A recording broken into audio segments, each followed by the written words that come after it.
Derecho Fiscal, materia impartida por el profesor José Alberto Rodríguez Quevedo de la Universidad Alfa y Omega.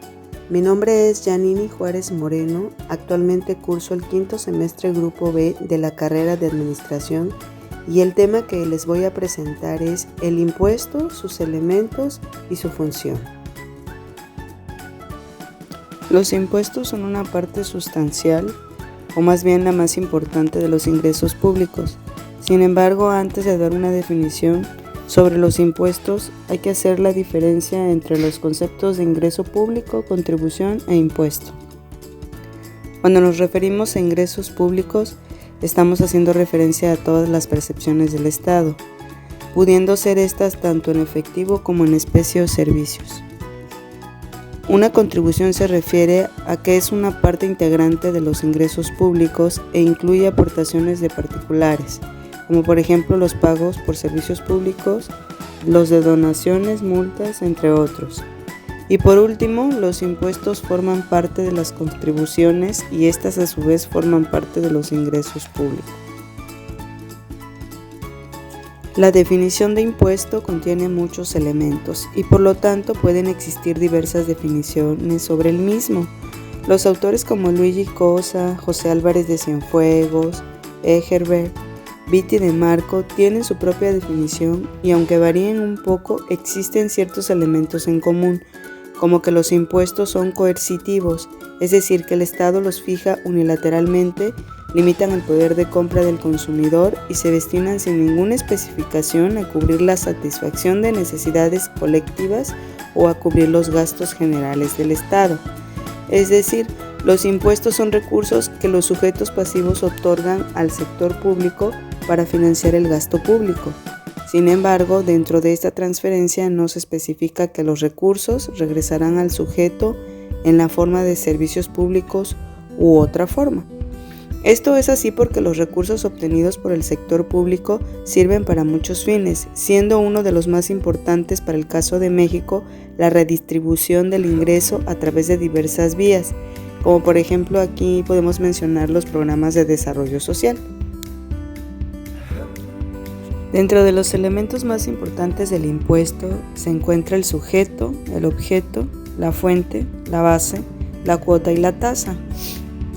El sujeto puede ser de dos tipos, sujeto activo y sujeto pasivo. Se dice que el sujeto activo es aquel que tiene el derecho de exigir el pago de tributos. De tal forma, en México los sujetos activos son la Federación, los estados y los municipios. Y el sujeto pasivo se refiere a que es toda persona física o moral que tiene la obligación de pagar impuestos en los términos establecidos por las leyes. El objeto es la actividad o cosa que la ley señala como el motivo del gravamen, de tal manera que se considera como el hecho generador del impuesto.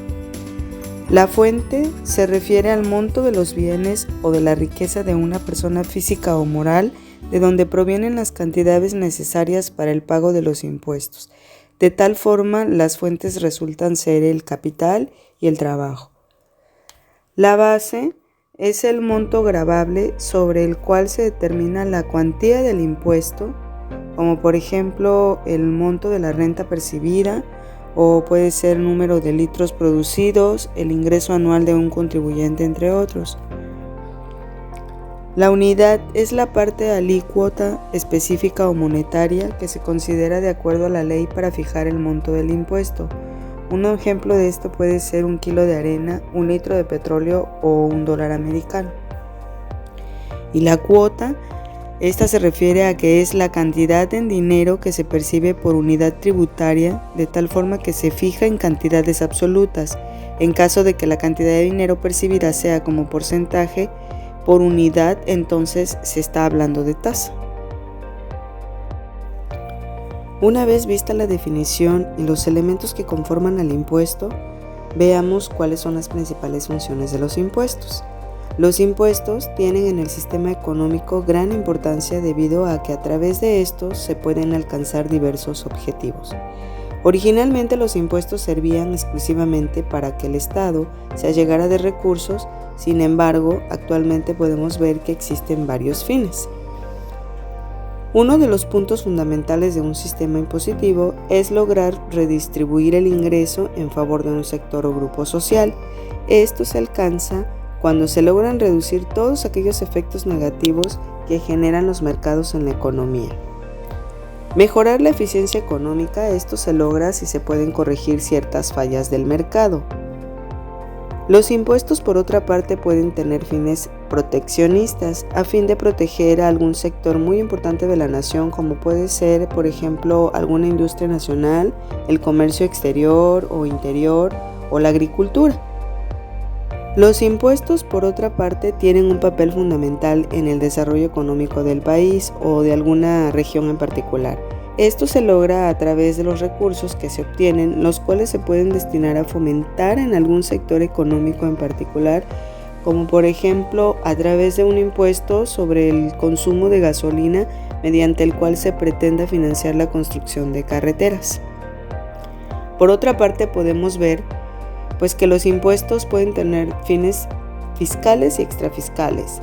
Los fines fiscales hacen referencia a la obtención de recursos que el sector público necesita para cubrir las necesidades financieras, mientras que los fines extrafiscales se refieren a la producción de ciertos efectos que pueden ser económicos, sociales, culturales y políticos. Para concluir este tema, podemos decir que como ciudadanos tenemos que asegurarnos de que el gobierno obligue a generar transparencia y rendición de cuentas en el uso de sus recursos públicos.